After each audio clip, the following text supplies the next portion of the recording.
Bab 444. Berkunjung ke Master. Setelah makan siang, Kenzi Harimurti dan Ryo Sly terus berbicara diam-diam di ruang kerja, dan mereka mendiskusikannya selama 2 atau 3 jam, dan akhirnya menetapkan rencana tindakan. Untuk keluar dan menipu, Kenzi Harimurti tentu saja tidak bisa menunjukkan wajahnya dengan wajah aslinya. Dia menelan pil pengubah bentuk, dan kemudian melihat ke cermin, diam-diam mengangkat tenaga dalam sejatinya, dan menggunakannya untuk mengontrol titik akupuntur di tubuhnya. Efek pil perlahan mengendurkan kulit wajah dan mengubah penampilannya. Hanya dalam setengah jam, Kenzi Harimurti di cermin berubah menjadi penampilan Kenan Harimurti. Ketika Kenzi Harimurti membuat perubahan ini, dia tidak menghindari Ryo Sly. Ryo Sly melihat keterampilan magisnya di sebelahnya, dan diam-diam terkejut, menganggap Kenzi Harimurti sebagai dewa. Oke, kamu bisa pergi, yang terbaik adalah menghindar dari putrimu dan yang lainnya dan pergi dari halaman belakang. Ryo Sly mengangguk setelah mendengar ini, dan kemudian terlepas dari penyakitnya, dia berganti pakaian dan memimpin Kenzi Harimurti keluar dari halaman belakang kiri. Sebuah mobil datang ke jalan barat City. Di sebuah gang terpencil, Ryo Sly mengetuk pintu halaman sebuah bangunan kecil bergaya barat. Orang yang membuka pintu adalah seorang wanita tua yang tampak seperti pengasuh. Dia mungkin sangat akrab dengan Ryo Sly. Dia buru-buru mengundang Ryo Sly ke dalam ruangan dan berkata dengan terkejut, "Presiden Sly, saya mendengar bahwa Anda tidak baik-baik dalam kesehatan, tapi Anda punya waktu untuk menemui Master Mark." Selama waktu itu, bibi pengasuh membawa Ryo Sly dan Kenzi Harimurti ke taman belakang tempat Adrian Mark berada. Adrian Mark semakin tua, energinya rendah, dan otaknya terluka karena terlalu banyak minum. Pada saat ini, dia berbaring di kursi malas, berjemur di bawah sinar matahari, sambil meneteskan air liur dan tertidur. Bibi Nani mendorongnya sebentar sebelum membangunkannya. "Ya. Kamu. Master Mark memiliki janggut yang keras kepala dan menatap Ryo Sly untuk waktu yang lama. Dia selalu merasa bahwa orang ini dikenalnya, tetapi dia tidak dapat mengingatnya. "Penatua Mark, saya dari aula perguruan Sly, Ryo Sly." Ryo Sly tertawa. "Oh, aku ingat." Adrian Mark menepuk dahinya, lalu mengangguk padanya dan berkata, "Kamu adalah anak yang bisa meninju, sering datang untuk menghormatiku, dan bahkan membawakanku anggur. Mereka memanggilmu Presiden Sly." "Hei, kamu akhirnya ingat." Dia hampir 50 tahun dan dipanggil anak laki-laki. Ryo Sly mengeluarkan sapu tangan dan menyeka keringat di dahinya. Kenzi Harimurti melihat keadaan lelaki tua Mark, dan dia tahu betul bahwa lelaki tua itu benar-benar bingung, dan bahkan para tetangganya, dia tidak dapat mengingatnya dengan baik. Tampaknya berpura-pura menjadi mantan muridnya tidak akan mengungkapkan kekurangannya. "Ryo Sly, siapa anak ini?" Pada saat ini, Adrian Mark sepertinya memperhatikan bahwa ada seorang pemuda di samping Ryo Sly. "Tuan, saya kebetulan bertemu mantan murid Anda hari ini." Ryo Sly buru-buru memperkenalkan Kenzi Harimurti kepadanya dan berkata, "Lihat, apakah Anda masih mengenali siapa dia?" Adrian Mark menatap Kenzi Harimurti lama setelah mendengar ini. Dia ingin menggelengkan kepalanya, tetapi takut mempermalukan dirinya sendiri, jadi dia mendekat dengan gemetar dan bertanya, "Anak muda, saya tidak ingat Anda, siapa Anda?" Kenzi Harimurti tersenyum dan membantunya, "Panatua, saya Kenan Harimurti. Kamu mengajariku bermain catur ketika aku berusia 6 tahun. Ketika kamu masih di kampung halaman, aku belajar catur darimu selama 6 tahun di rumahmu." Hah? Wajah tua Adrian Mark penuh kebingungan, menatap pemuda di depannya ini, putus asa mengingat dalam benaknya, ketika dia masih di kampung halamannya, dia belajar catur dengannya selama 6 tahun. Dalam keadaannya saat ini, tidak peduli bagaimana dia memikirkannya, dia tidak dapat memahaminya. Ketika bibi pengasuh di samping melihat ini, dia menunjukkan senyum meriah dan menyela, "Tuan, Anda pasti telah melupakan segalanya. Pemuda itu pasti orang yang dulu kamu tinggalkan. Bayi magang itu diterima di XXX, dia telah tumbuh dewasa sekarang, dan sengaja datang mengunjungimu di Jepang."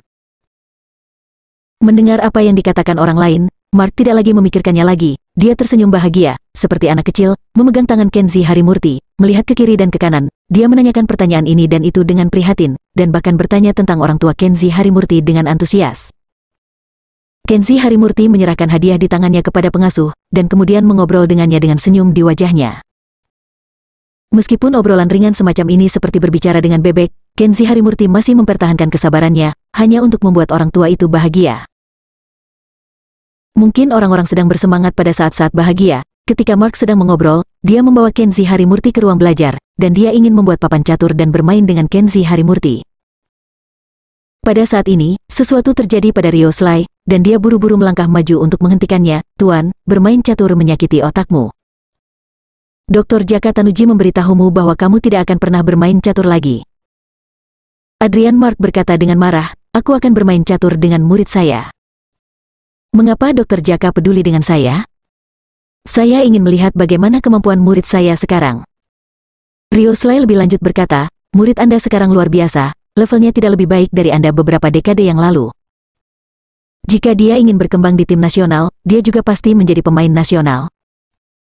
Ryo Sly tidak tahu seberapa bagus level Kenji Harimurti, dia hanya mengatakan itu sembarangan. Oh, orang tua itu percaya. Dia memandang Kenji Harimurti, melihat Kenji Harimurti dengan senyum tipis dan mengangguk ringan.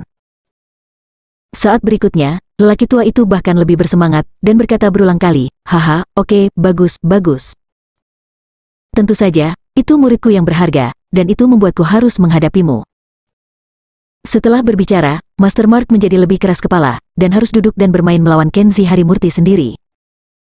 Ryo Sly mengatakan apapun, dan bibi pengasuh juga datang untuk mencegahnya, menariknya ke bawah.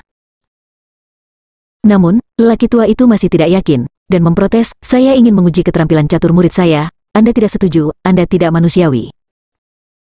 Ryo Sly mendengar ini, menemukan kesempatan, dan mengambil kesempatan itu untuk mengatakan, orang tua, jika kamu ingin melihat muridmu, lebih baik jika bermain caturnya seperti ini. Aku ingat ada seorang lelaki tua Tokyo bernama Ishikawa Hachiro yang sering datang ke rumahmu untuk bermain catur denganmu. Kupikir level caturnya juga sangat tinggi. Jika kamu bermain catur dengannya, terkadang kamu tidak bisa mengalahkannya. Mengapa kamu tidak membawa muridmu saja dan langsung menemuinya untuk bermain? Lewat sini, Anda bisa menonton muridmu bermain catur, kamu juga bisa membiarkannya belajar, membuat muridmu luar biasa. Setelah mendengar ini, Master Mark tertawa dan berkata, oke, idemu bagus. Penatua Ishikawa pernah ke sini sudah lama sekali, sebelumnya. Dia selalu membual, dia memiliki murid yang baik, aku ingin menunjukkan padanya kali ini, Mark tua juga memiliki murid yang bahkan lebih tangguh darinya.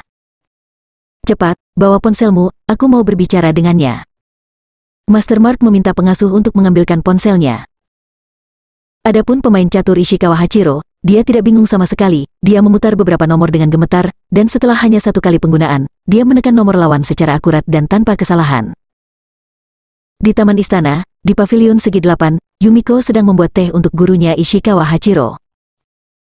Setelah Ishikawa Hachiro menjawab telepon, senyum hangat perlahan muncul di wajah tua itu. Yumiko melihatnya di matanya dan merasa itu sangat langka. Guru, apa yang kamu senangi? Teman lama yang sering bermain catur, muridnya datang, dia sangat senang, mengatakan muridnya adalah master, dan mengundang saya ke rumahnya untuk bersaing dengan muridnya. Ishikawa Hachiro tersenyum dan menyesap tehnya. Yumiko tersenyum, Yumiko tahu, itu pasti Tuan Adrian Mark. Karena Master Mark tidak bisa bermain catur, guru tidak segembira hari ini. Ishikawa Hachiro meletakkan cangkir teh dan bangkit, sangat tertarik, Yumiko, apakah kamu ingin pergi keluar dengan guru untuk bersantai? Karena kamu dikurung di istana sepanjang hari, kupikir kamu akan mati, jadi pergi bermain catur dengan guru.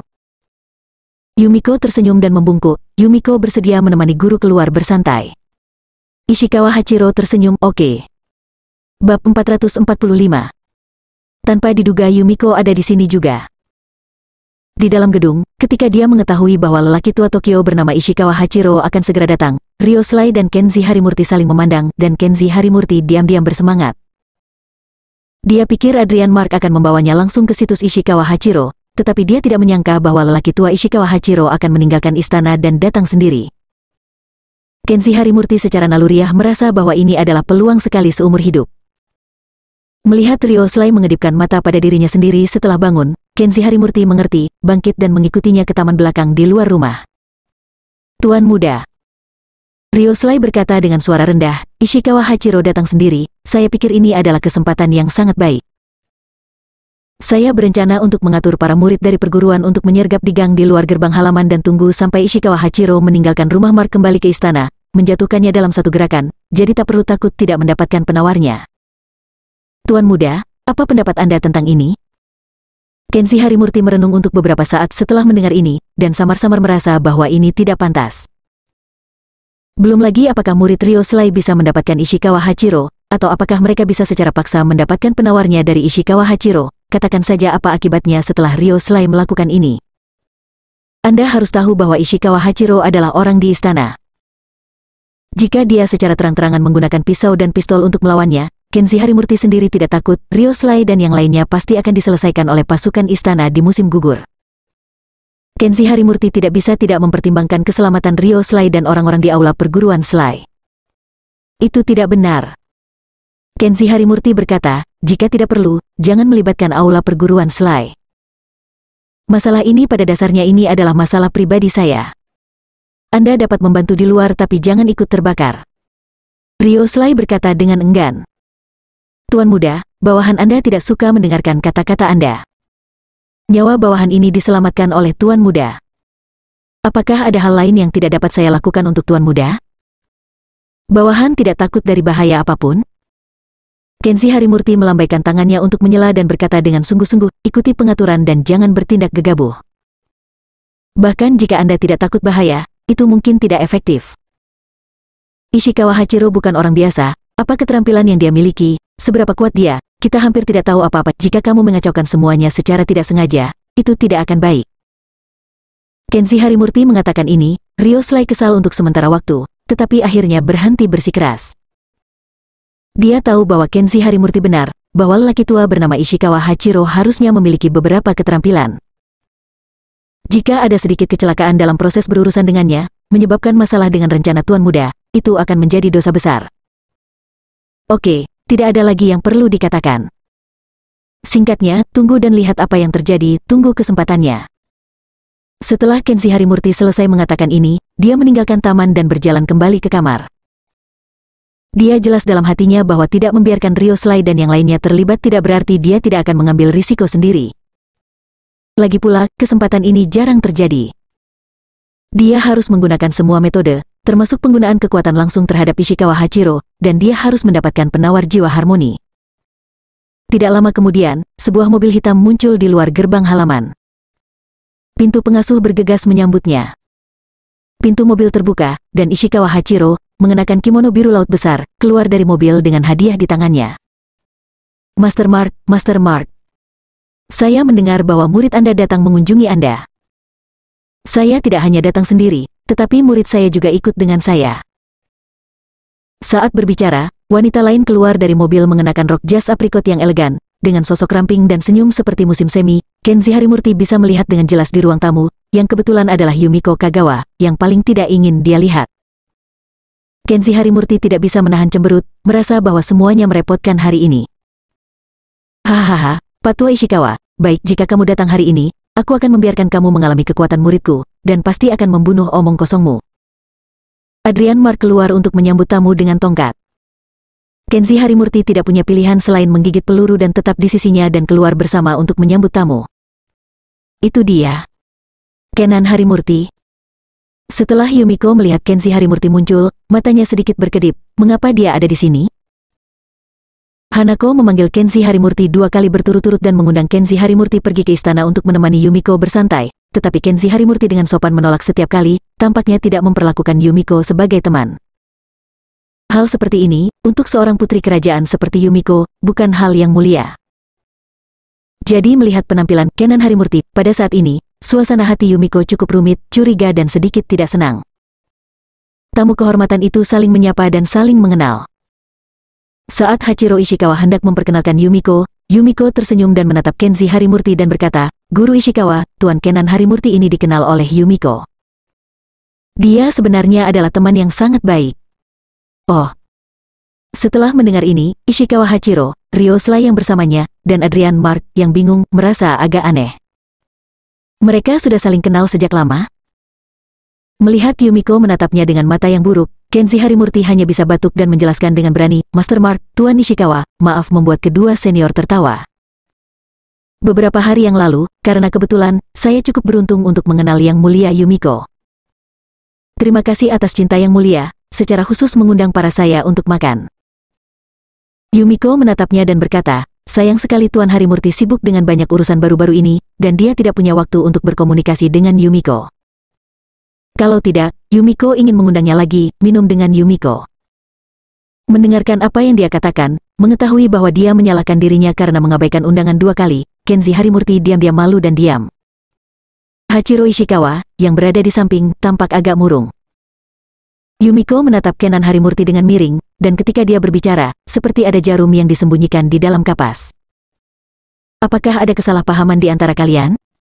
Yumiko tersenyum ringan, membungkuk dan berkata, guru terlalu khawatir. Tidak ada kesalahpahaman antara Yumiko dan Tuan Harimurti. Yumiko hanya merasa bahwa saya dan Tuan Harimurti bertemu pada pandangan pertama, merasa sangat cocok satu sama lain. Yumiko punya keinginan, sangat ingin memiliki lebih banyak kontak dengan Tuan Harimurti dan menjadi teman yang lebih akrab. Ishikawa Hachiro sangat terkejut setelah mendengar ini. Dia tahu Yumiko tidak akan pernah seperti ini. Pada seorang pemuda mengatakan sesuatu seperti saya berharap memiliki lebih banyak kontak. Yumiko pada dasarnya acuh tak acuh dan tidak akan berpura-pura pada pria manapun, termasuk tuan muda dari keluarga bangsawan yang secara khusus diatur oleh para tetua kerajaan untuk berkencan buta dengannya. Yumiko selalu memperlakukan satu sama lain dengan dingin. Tapi pemuda bernama Kenan Harimurti ini, Ishikawa Hachiro tidak begitu mengerti mengapa Yumiko memperlakukannya berbeda. Hachiro Ishikawa tidak terlalu memikirkan hal-hal yang tidak dapat dia pahami. Dia mendengus dan berkata dengan memutar, Kenan Harimurti, karena Yumiko ingin lebih banyak berinteraksi denganmu, maka hari ini, terserah padamu dan Yumiko, keduanya anak muda bermain catur, aku akan menemani gurumu minum teh. Dia meraih Adrian Mark, yang linglung, dan pergi ke ruang teh bersama dengan senyum bebas dan mudah. Yumiko memandang Kenzi Harimurti dan tersenyum lembut, Tuan Harimurti, kedua guru telah pergi. Sekarang Yumiko ada di sini untuk mengajarkan keterampilan catur pada Tuan Harimurti. Saya harap Tuan melihatnya. Kenzi Harimurti diam-diam mengeluh. Dia punya perasaan bahwa mulai saat ini, Yumiko akan mulai mengganggu dirinya sendiri. Diperkirakan Yumiko masih tidak percaya dengan identitasnya sebagai Kenan Harimurti, dan ingin menguji dirinya secara diam-diam. Kenzi Harimurti tidak tahu bagian mana dari dirinya yang tidak dia lakukan dengan baik, dan dia melihatnya. Tapi dia tahu betul bahwa dia tidak bisa lagi bersembunyi darinya, jadi dia hanya bisa mengerahkan 10.000 roh dan berhati-hati menghadapi putri kerajaan yang waspada ini. Ini